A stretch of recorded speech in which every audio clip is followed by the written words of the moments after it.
In December of 1987, long before anyone outside the company sensed trouble, a group of Miniscribe managers stepped inside a rented warehouse in Boulder, Colorado. They didn't bring clipboards, they didn't bring auditors, they didn't bring engineers or technicians. What they brought were bricks. Stacks upon stacks of dull red masonry bricks, the kind used to build patios, chimneys, and garden walls. But today, these bricks had a very different purpose. Miniscribe was one of the fastest-growing hard drive manufacturers in the world. A Wall Street favorite, a high-flying tech star supplying companies like IBM, Tandy, and Compaq. Its executives commanded massive bonuses. Its founder had gone public. Its investors celebrated quarter after quarter of perfect growth. But none of it was real. Inside that Boulder warehouse, managers unpacked tens of thousands of empty Miniscribe hard drive boxes and started filling them with bricks. Each brick was given a fake serial number. Each box was sealed, shrink-wrapped, and palletized. By morning, Miniscribe had created millions of dollars in inventory out of construction material. This wasn't a prank. It wasn't a misunderstanding. It was a lifeline.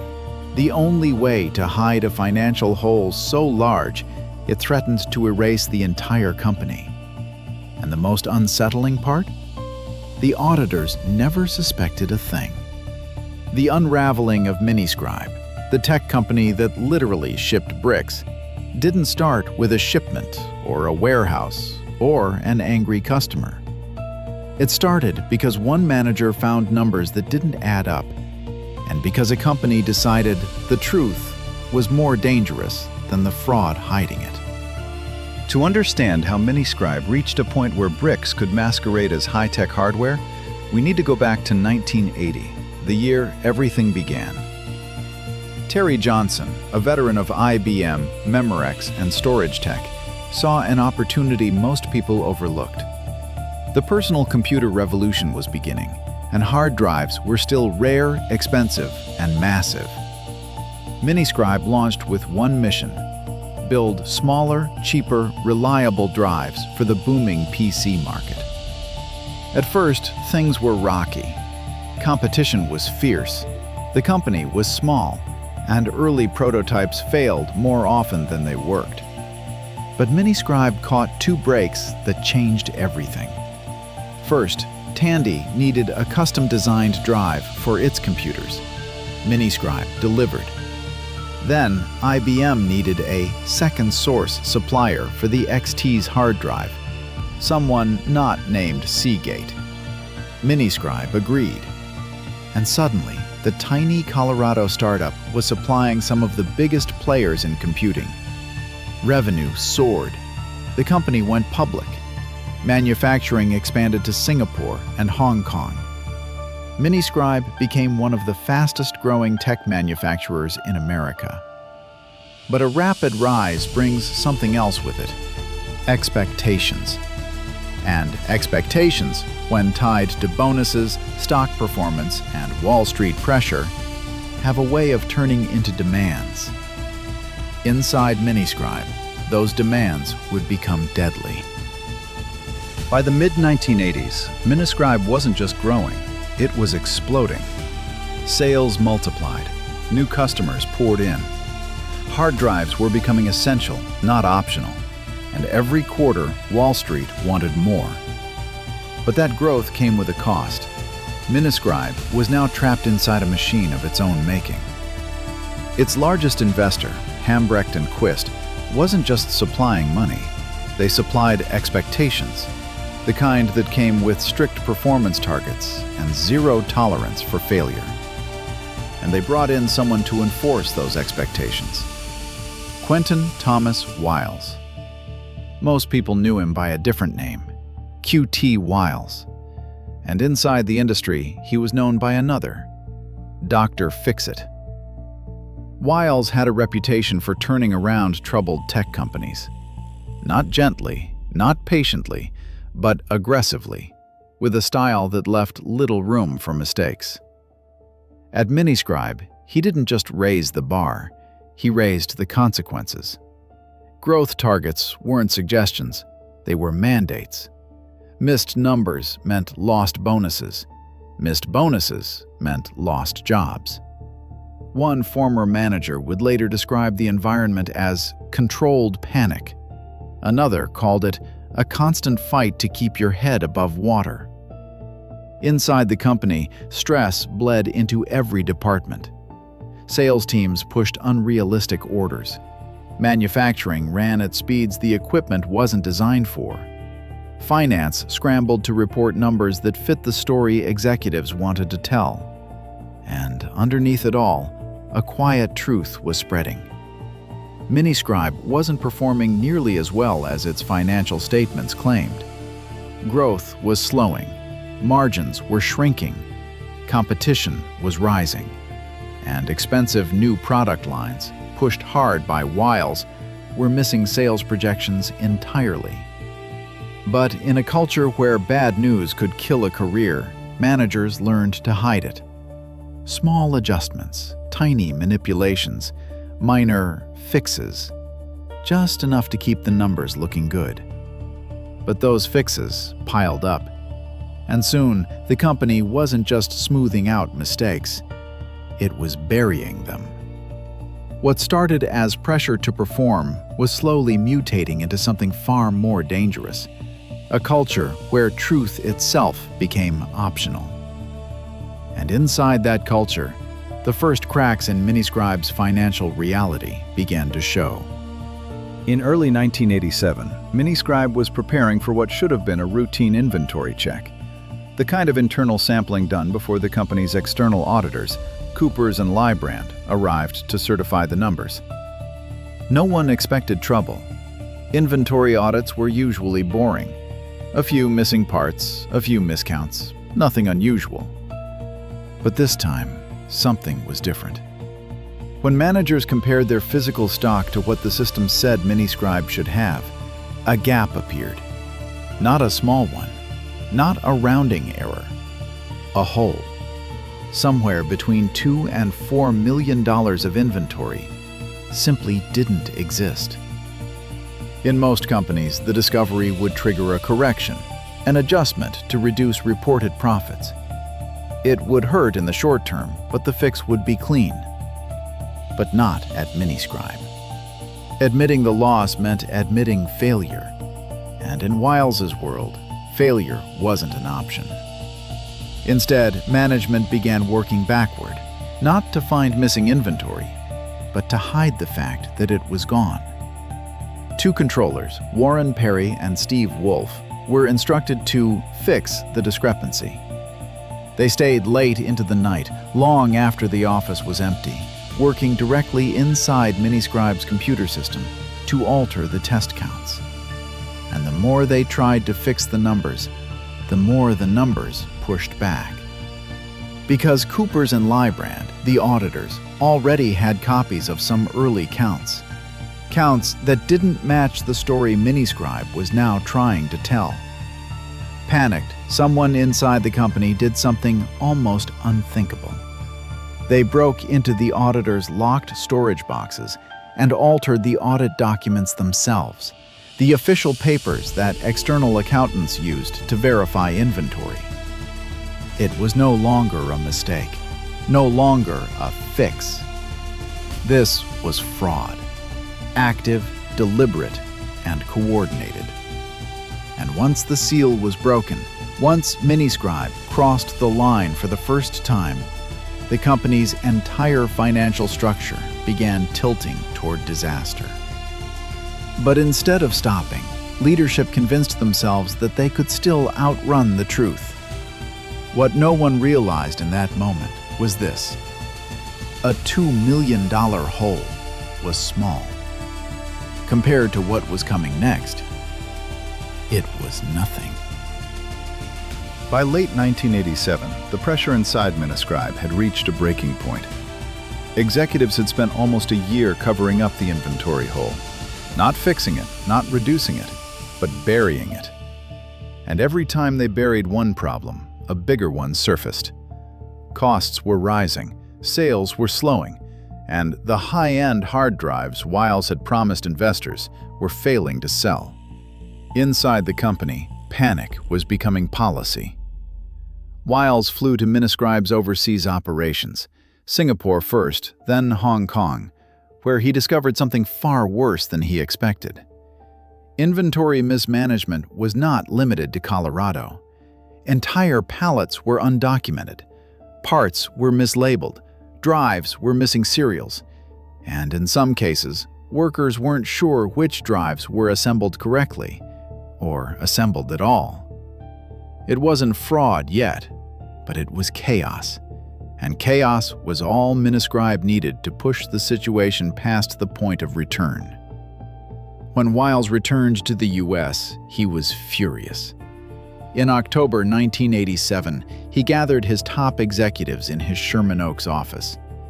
People who were there later described the meeting as a storm behind closed doors.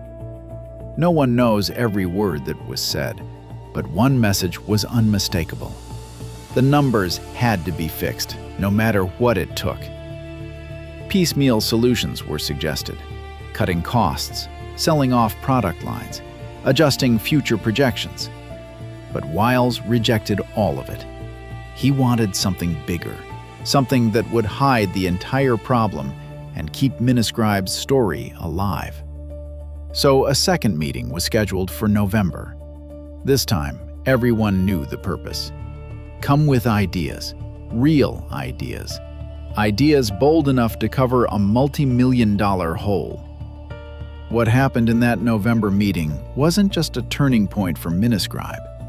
It was the exact moment the company crossed from desperation into design. They didn't walk in planning a fraud, but they walked out with one. And the plan they proposed was so strange, so unbelievable, and so reckless that even now, decades later, it doesn't sound real.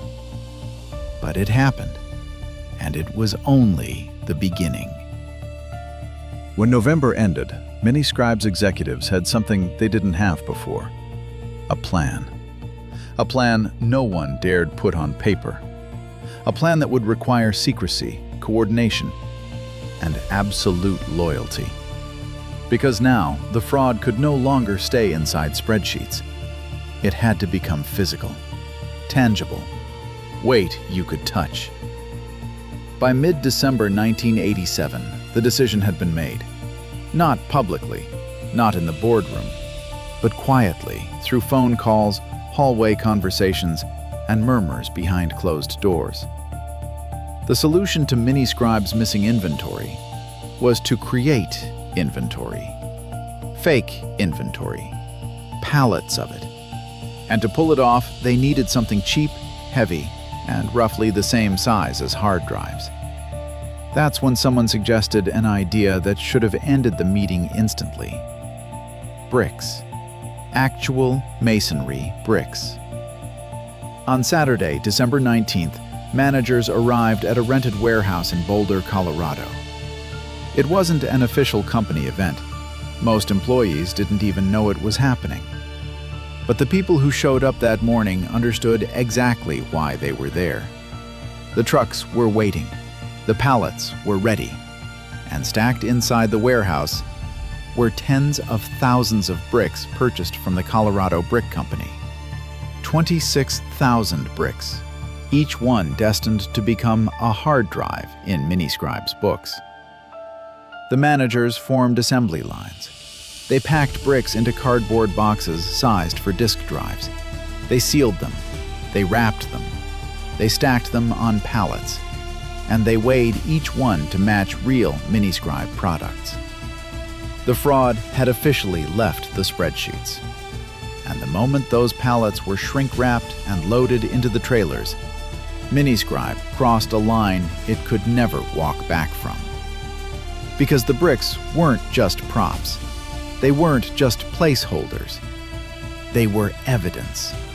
Evidence of a crime that would shake Silicon Valley and Wall Street for decades. And at the end of that long, freezing Saturday, as managers drove home in silence, none of them realized that this was the day everything collapsed.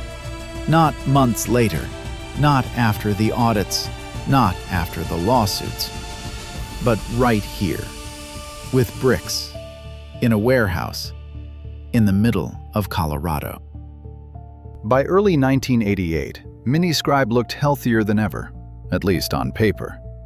Revenue was climbing, quarterly reports were glowing, and the record performance of 1987 had turned executives into industry celebrities.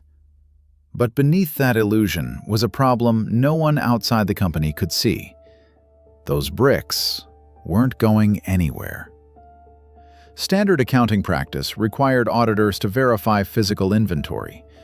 Coopers and Lybrand, Miniscribe's longtime auditors, were preparing their annual review. And they were about to ask the one question Miniscribe feared most. Show us what you shipped. But the fraud team had anticipated this. They didn't ship the bricks to customers. That would be too obvious. Instead, they staged shipments to 2 distributors who had quietly agreed to reject the deliveries. Miniscribe would then reverse the sale, but add the returned bricks back into inventory as if they were genuine hard drives. To an outsider, it looked like normal logistics, normal accounting, normal business. To Miniscribe's management, it was survival. But even that wasn't enough. By the time auditors arrived in early 1988, the company's real inventory shortfall had grown far beyond the original hole. Not $2 million, not $4 million, more than $10 million in missing products. And the bricks? They only covered a fraction. So Miniscribe's managers did something no auditor should ever imagine.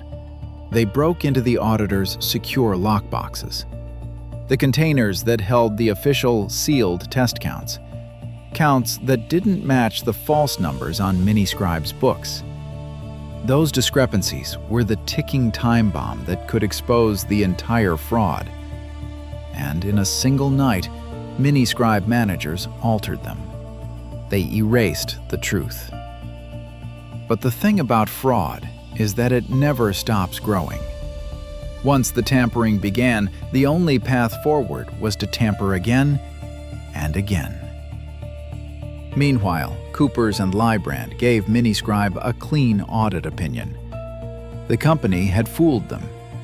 But the relief didn't last long, because within months, a discovery overseas would expose a new problem, one even bigger than the bricks.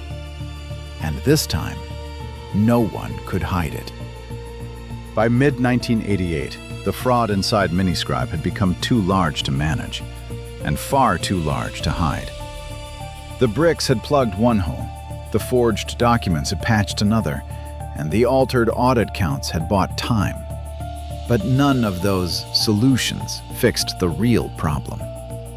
Miniscribe wasn't making enough drives. Miniscribe wasn't selling enough drives. And the hard drives they were producing weren't generating the profits investors expected. For a company built on pressure, the pressure finally pushed back. The first warning sign came from the banks. Miniscribe had already maxed out its $35 million line of credit with Bank of America. And when the company returned asking for more, the bank refused. That refusal, one single word, triggered a panic at the top. Because without new credit, the company couldn't pay suppliers. And without parts from suppliers, they couldn't build drives. And without drives, there was nothing left to fake and nothing left to ship.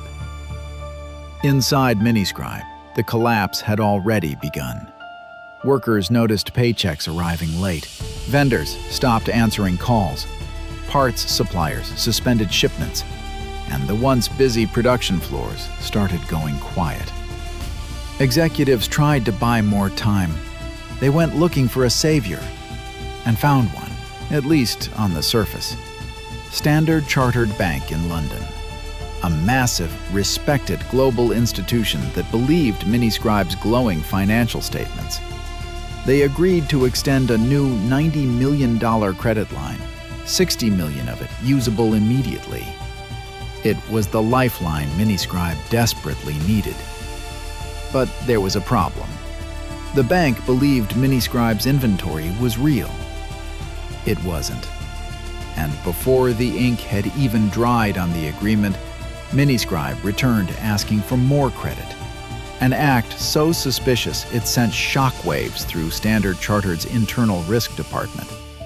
For the first time in years, somebody outside the company sensed something wasn't right. Meanwhile, inside Miniscribe, panic turned to flight. Managers began resigning. Some quietly withdrew their stock. Others packed their offices overnight and vanished. The people who helped create the fraud were now racing to escape it. By late 1988, Miniscribe wasn't a tech company anymore. It wasn't even a failing business.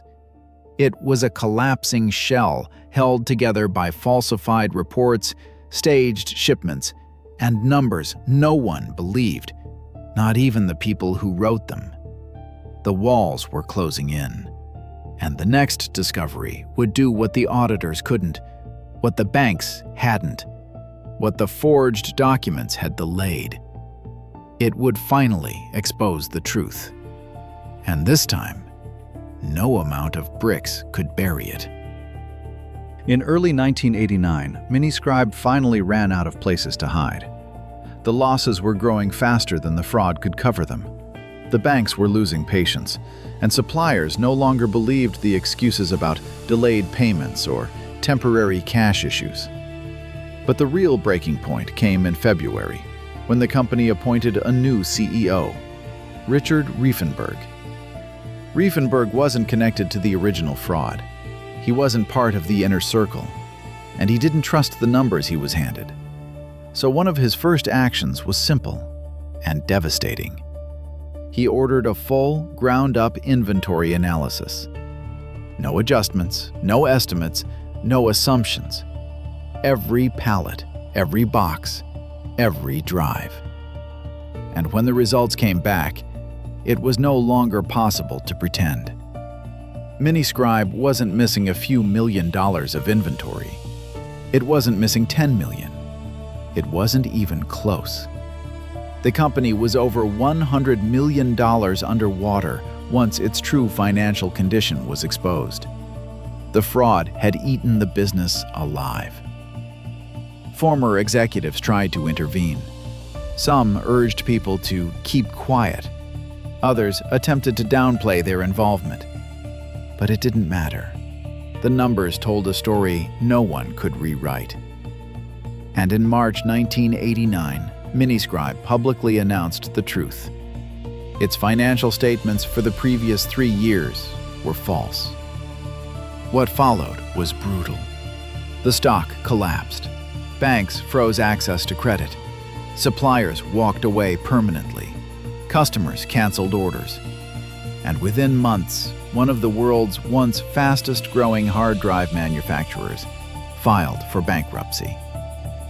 But the collapse was just the beginning. Federal investigators stepped in. Regulators stepped in. The Justice Department stepped in. The bricks were discovered. The altered audit documents were uncovered. The secret warehouse operation was confirmed. And every fraudulent maneuver, from double-counted drives to phony shipments, was traced back to the executives who engineered them. In 1993, a federal grand jury indicted former CEO Q.T. Wiles and former CFO Patrick Schleibaum. The defense argued age. They argued ignorance. They argued pressure. But the evidence was overwhelming. Wiles was convicted and sentenced to prison. Schleibaum, too. The fraud was no longer a rumor or a suspicion or a whisper inside the hard drive industry. It became a case study, a warning, a blueprint of what happens when pressure turns into desperation and desperation becomes design. Miniscribe disappeared. Its assets were sold off to Maxtor. Its buildings were emptied. Its name was erased from the tech world. But the bricks? The bricks became legend. Some employees claimed a few were accidentally shipped to suppliers. Others joked they were the world's first solid-state drives. Official records say they were destroyed. But the truth is simple. Miniscribe didn't collapse because of competition. It didn't collapse because of technology. It collapsed because it built a financial empire on something that could never support it. Not data, not hardware, not innovation. Bricks. And fraud built on bricks eventually crumbles.